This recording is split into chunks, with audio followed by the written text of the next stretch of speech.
Welcome again to the concluding session of Systems for Productivity. We have two excellent and incredible, awesome facilitators that will follow me.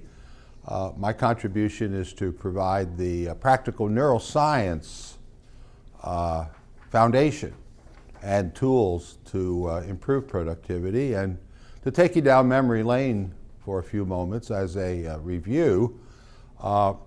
We started the session with the practical neuroscience component with establishing, first of all, that each of you, each person, you and everyone you know, has their unique and distinct ways in which their brain is wired to learn and to think. And that foundational system is what makes them tick. And the way you like to learn and think impacts on everything in your life. It impacts on how successful you are with your careers. It impacts on your productivity. It impacts on your communication effectiveness. And I believe we established and agreed that when you use your strengths, your brain strengths, you're more productive, right? And when you are operating in your blind spots, or what you least like to pay attention to, then you are least productive. We also established that a tip of the iceberg for productivity is communication.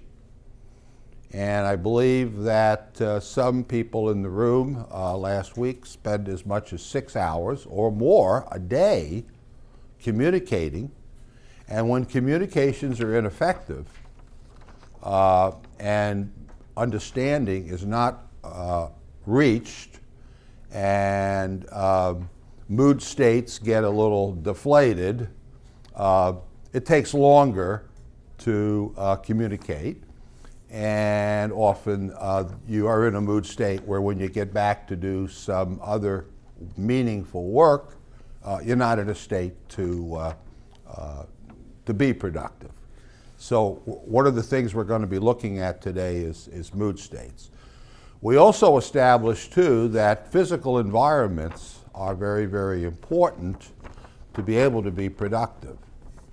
And you have your worksheets from 2 sessions ago that helps you develop the optimum physical environments for when you're doing visual work, or having to listen, or doing hands-on work, or doing sequential kinds of tasks, or global kinds of tasks.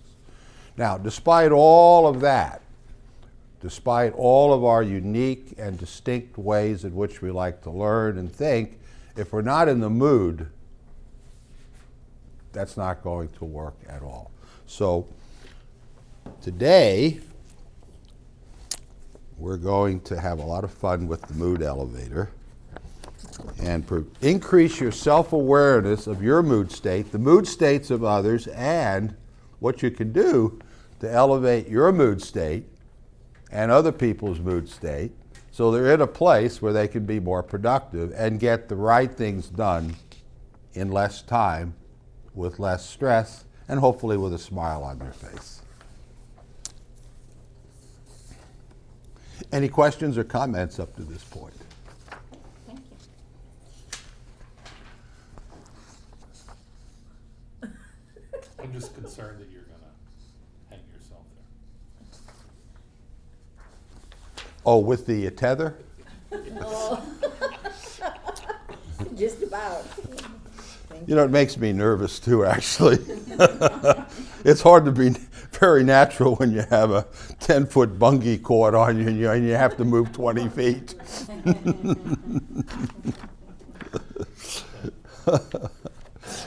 Oh, and let me pass out the exercises so you can follow along. I think we're going to have a lot of fun with this. And we can pass them down. Yeah. Oh, I like that. Thank you.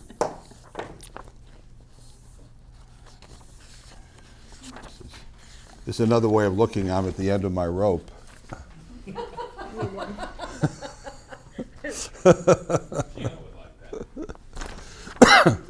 Well, let's take a look at this visual depiction of the brain state mood elevator. Actually, this is what we attempted to do here is to demystify the construction of the brain. Actually, you may not know this, but we have 3 brains, not 1. We have 3 evolutionary brains. And we have at the base of our brain stem is our evolutionary, what's called our reptilian brain. And that's the flight, fight or flight, exactly. Thank you very much. Is that the amygdala? Yeah. And that's the part of the brain where if a semi-truck is coming at you, you experience fear, or a snake is hissing at you, you get out of the way. It's also that place too when you are frightened about your life and your home is about to be foreclosed, someone is terminally sick in your family, you shut down. You can be totally into your reptilian brain. So that's called the subbasement. And it also relates to, have you ever heard of the Maslow pyramid? Mm-hmm. Yes. Okay, and then the base, the base is the survival, and then the top, the peak, is the self-actualization. So this basement level and the above ground level to ground you, that's really your middle brain, or it's called the mammalian brain. It's the emotional brain, and it's the topic of a lot of the emotional intelligence books and tapes and videos and workshops that you may have gone to in the past. What we've done is demystify it and to say that within that mood state, there's a basement level to it. We call it the negative part of it, and then above is the positive. So that's our middle brain, evolutionary. And our penthouse is our neocortex, which is the gray matter, and our thinking brain. So the animal me is kind of our reactionary, fear-based survival part of the brain. The basement and the above level tends to be our emotional brain, which humans are endowed with. And also our latest is our neocortex, which is our penthouse and our thinking brain. So when you look at the subbasement, the characteristics, the animal me is really fear. It's angry, it's aggressive. It can be attacking others viciously. It can be survival and self-preservation.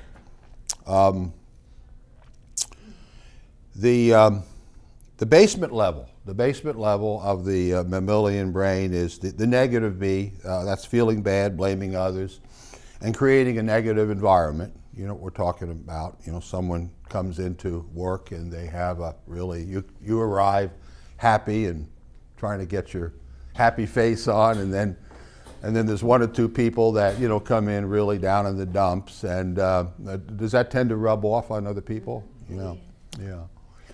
So the characteristics there are anxious and judgmental, defensive, depressed, perhaps whining and complaining. And the above ground is positive me, feeling good, happy face, positive mental attitude. So the state that you're in there is you have good self-esteem, you're respectful of others, you feel safe. You feel safe and trusted. You're kind and caring, empathetic to other people, happy, cooperative, collaborative, and you're in a good place. And then the highest state is the motto or mantra of practical neuroscience, the promise, which is being the best you can be and helping others do the same. And that's and that assumes that you have good self-esteem, and that because you can't get from the basement to the penthouse in one leaping bound. You have to kind of move up into that. So the higher state is clear thinking, motivated, forgiving, creative, etc. Now, any questions on this before we begin the exercises and discussions? Any comments?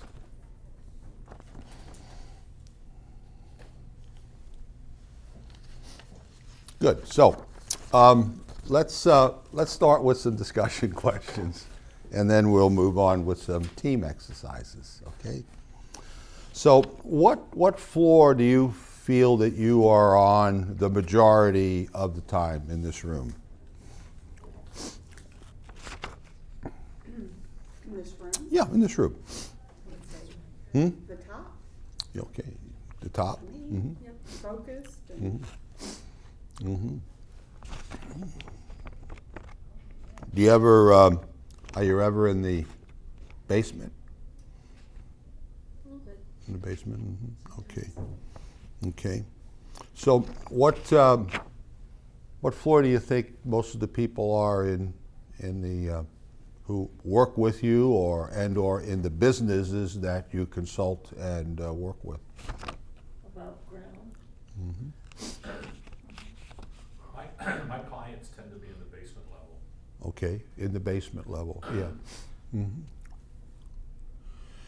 Judy, you've been showing statistics from the Gallup, and to me they're eye-popping statistics. What the statistics show, and I looked that up on the internet because I think it's such a startling, eye-popping statistic that really should give anyone in business really major concern.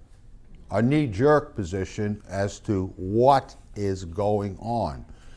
Because 71% of American workers are disengaged. Only 1/3 are engaged in their work. So that then equates to what level here? Are they above the ground or are they below the ground? Okay, and what impact is, so their morale is down. Is their productivity up? How can their productivity be up? So the point is that despite all modern business practices, modern psychology, training programs, all the assessments that people use, hasn't worked. It's hit the ceiling. So what's left? Practical neuroscience. Because practical neuroscience is the unrecognized solution to these problems of engagement, morale, productivity, and communications. We've got over 100 years of the finest thinking regarding business practices, and all these flavors of the month, all these training programs, and still 71% of American workers are disengaged. More startling is the statistic within that same study that you quoted, that the majority of the disengaged workers are educated middle-class workers. Educated middle-class workers. So I hope you can see the importance of integrating practical neuroscience into the systems and processes for productivity. Does that make sense to all of you? Okay. So it's pretty clear on what levels people are the most productive, right? It has to be at least above the ground. And Kathy and Judy have clearly. Yes, Joy. Why is that? What? Why is that? Why do you think it is? The world and everything. Yeah. Fast, stressful. Well, you know, it's also kind of generational, because what the Gallup study showed is the most productive, the most engaged are the educated above 60-year-olds. So that kind of gives you a clue. To answer your question, I can't answer your question. I can speak to it, but I don't know the precise answers. I think it is everything. I think we've gotten too tied up in doing this, And as Judy and Kathy have pointed out, it's a little bit a matter of beingness. I don't think any of us have ever seen a U-Haul behind a hearse, bringing everyone their goodies along with them. Can I respond to that question? Because I would like to just. I would love for you to. Thank you. Bill sent me an article last week that I'll send to everybody. It's just so fitting for what your question is. And that is that we've got all of this thinking around how to strategize in a business or in a life, or how to plan well and all of that. But what we haven't done is really look fully into the holistic, healthy, what makes a holistic, healthy human being, what makes a holistic, healthy organization. And he talks in this article about how to do that really requires a lot of courage, because you have to be willing to confront the dysfunction in the human systems. And that's what I see is, and it's hand in hand with neuroscience, because that's the same sort of thing that we're both doing, is to create a focus on what is wrong in the human systems that actually keep people in these below ground positions. And a lot of that is just the way that we educate and raise people, and the way that we mirror that in our workplaces. And so people often feel disempowered, they feel unlovable, they feel disconnected, and they feel that they can't make contributions that they want to make, and that keeps them down below the ground. I think that's an excellent and elegant answer. Does that make sense to you, Joy? Yes, it does. The world is so complex, but I can't see it getting simplistic, getting more simple in the near future.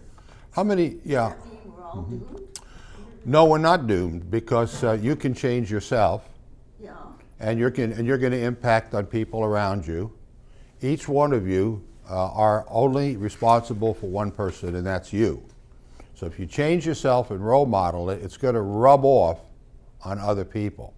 I think we've lost our empathy for one another. I personally think that a contributing factor, certainly not the major factor, was the introduction of the MBAs, thinking that it's all numbers, it's all processing, and we've forgotten the human touch. Like each of us, we come in, we give each other a hug. Everyone hugs each other. We care about one another. So what does that do? Does that bring us down, or does it bring us up? Bring us up. It brings us up. So when we're up, we're up.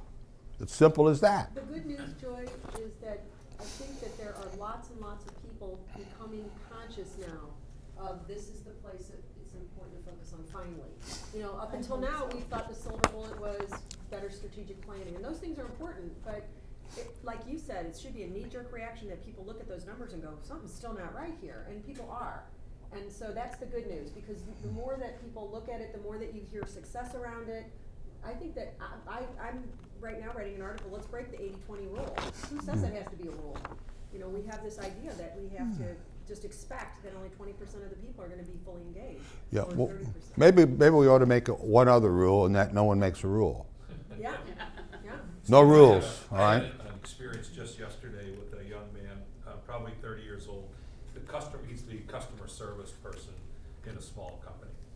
And the owner sent him to me because he's very frustrated, and they need more people, but they really can't afford it. And so he's a very high achiever, and so he doesn't feel like he's doing a good job, you know, because he can't respond to his customers as quickly as he should. So after listening to him, I started the conversation around, did he realize that being stressed out was a choice? And he didn't. I mean, you know, and it's as simple as what we're talking about here, you know, and this, I wouldn't know this if I hadn't been through these classes, that he's making a choice to be stressed out. And of course I gave him some ideas about how to change some things. But I said, the first thing you gotta do is realize that you don't really need to be stressed out. You're making that choice to be stressed out. He said, you know, I never thought of it, I never looked at it that way. So I think to your point, once you realize the way we think about things is a choice, and the way we feel is a choice, then you can do something about it. Well, a lot of our stress comes, of course, from memory and our belief systems. And stress is nothing more, really, in a neuroscience way of thinking. It's your brain, when a thought occurs, consciously or subconsciously, or an event occurs, it triggers a memory. You may not be in touch with it, but it triggers a memory, and the brain creates an endorphin, a chemical, and it gives you the feeling. and you can be stressed, you can start crying, you can start laughing. It brings back memories and feelings.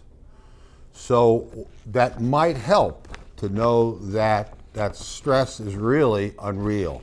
It feels real. We say, well, of course it's real, I feel it. But there is a choice aspect to it when you know that a thought has triggered something.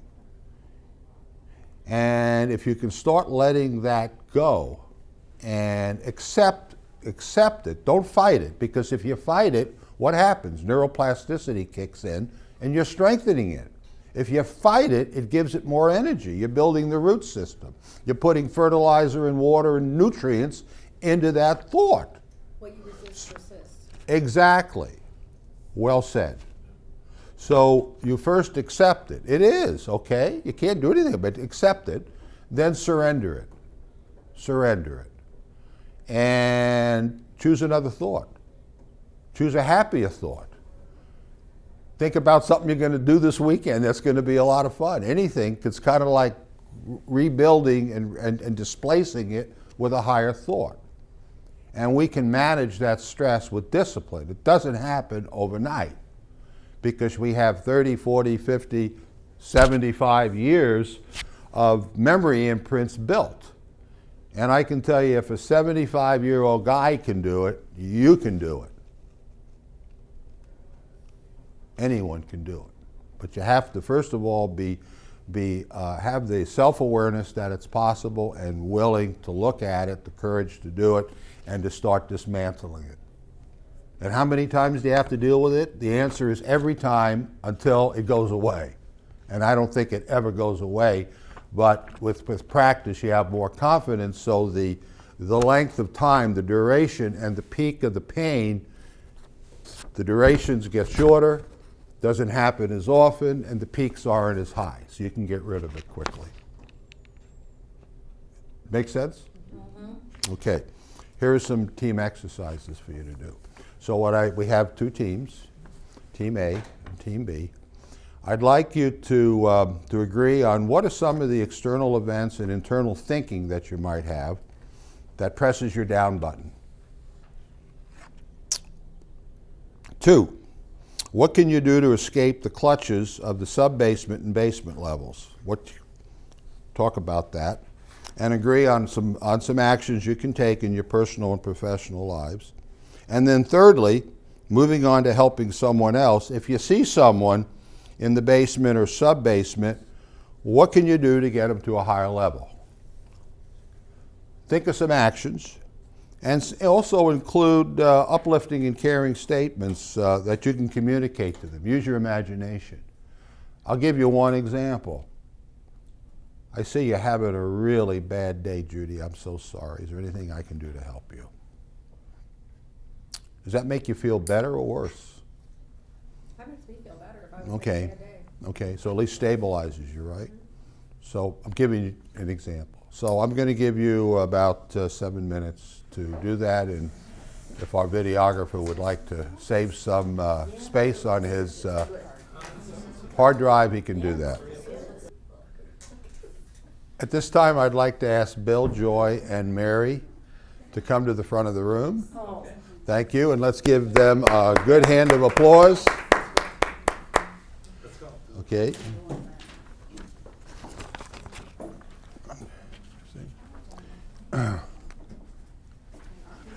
Okay. So, give us a picture of what you came up with for the external events, things that happen in the outside world, and your internal thinking that presses your down button on your mood elevator. Could one of you kind of share what the group discussed? Go ahead, Joy. Well, the first thing we said, it's too much to do, we need just in too little time. Mm-hmm. That's what causes us to go down. Okay, And, so that's an internal thought, is it not? It's not an external.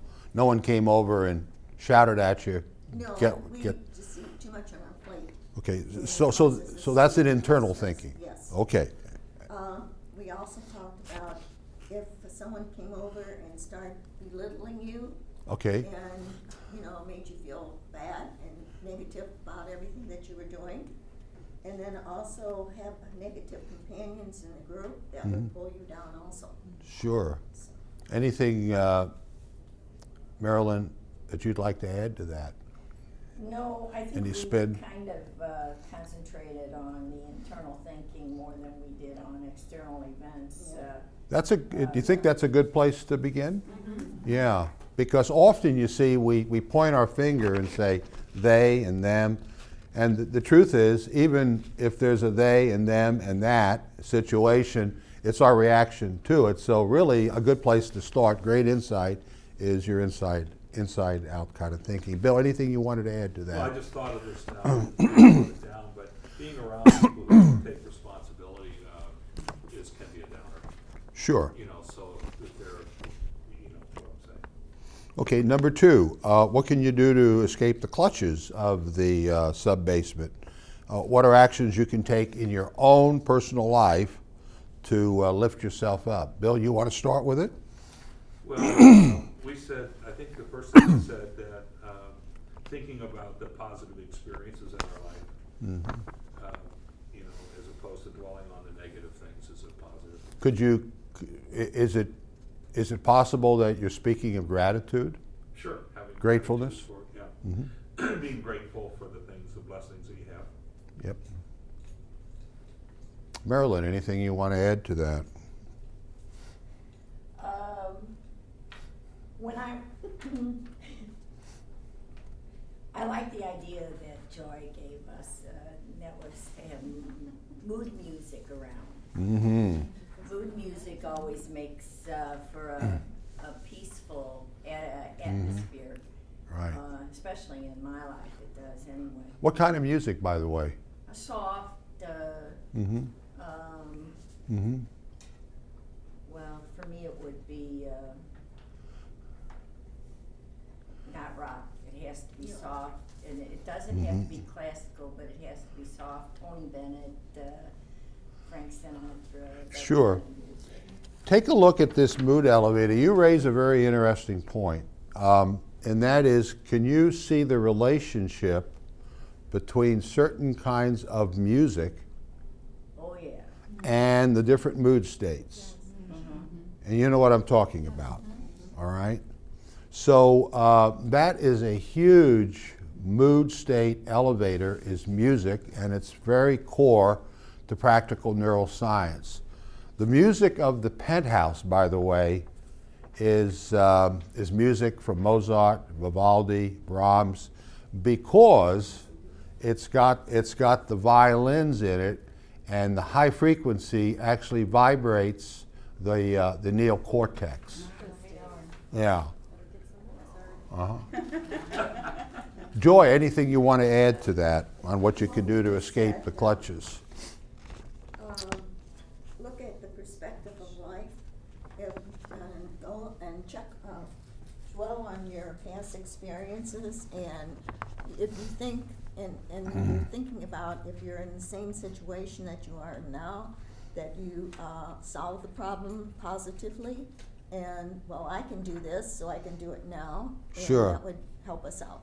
Change your thinking, change your life, right? Right. Okay. Last one. What can you do to help someone else who's in the dumps? Marilyn, why don't you start? I think it would be helpful to engage in conversation and ask them caring questions. Help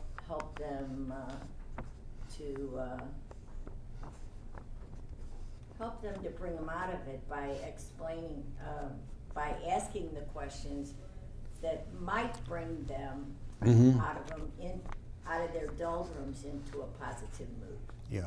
I mean, if you walked up to someone and just say, can you stop being stupid, is that an uplifting or a downlifting? No, that's very downlifting. That's kind of a silly question, but We say it to ourselves all the time. But however you see that, that's why I gave that, right? yeah. All right. Bill, is there anything you want to add to what you can do to help other people get out of the I dumps? think Marilyn said this, but you know, just giving people a hug, just a hug is Yeah. great.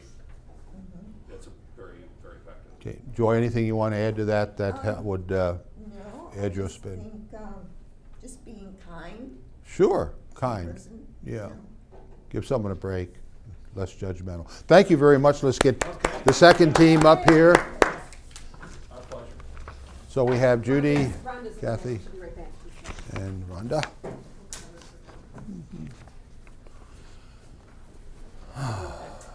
Okay, we'll go ahead anyway.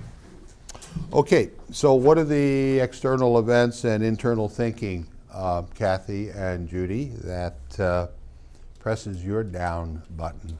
Well, some of the things we talked about is just having too much on our plate, Mm-hmm.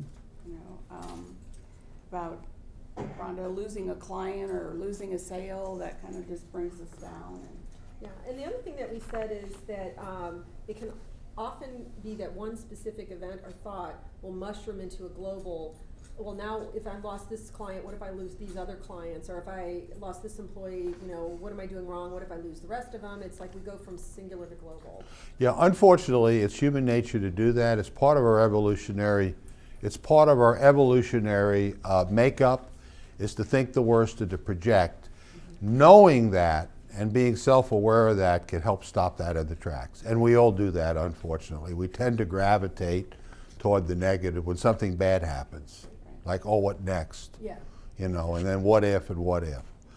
What can you do to escape the clutches of the sub-basement? You know, what are the actions you all feel you can take to get yourself up a little higher? Yes. Reset, acknowledge fear, and surrender it, or just be aware of its presence and let it pass rather than resisting it. Mm-hmm. Exercise, change your physical environment. Have sex. Yeah. Sorry. I have to throw that in. Sure is a mood lifter. talked about doing, we talked about doing the the affirmations, you know, changing our environment or our surroundings. Yes. Let's go back to the sex. One of the reasons why that is effective is it gets the blood flowing. And what happens when blood doesn't flow into the brain? You start to shut down. Yeah.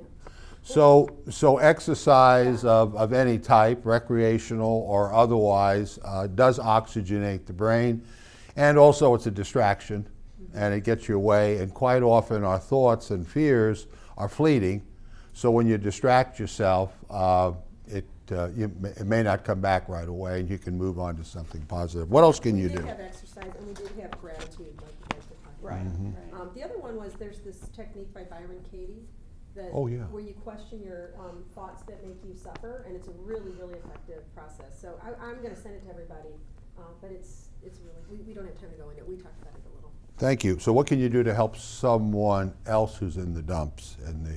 What can you do to help them get to a higher level? What are your thoughts on that? You have employees. Yes. From what you've learned, what can you walk out of here today and do if you see someone in the dumps? I thought acknowledge, listen to where they are, acknowledge, and then either relate to them or ask them something positive, like in your example. Sure. You're showing you care. Right. You're showing empathy. What else can you do? We had a lot of things like, again, using the affirmations and also giving them encouraging statements or encouraging memories of when they've done well and how they're very successful as opposed to them staying focused on their negative moment. Yeah. So, anything else you want to know? I think we've got Well, let's thank Team 2.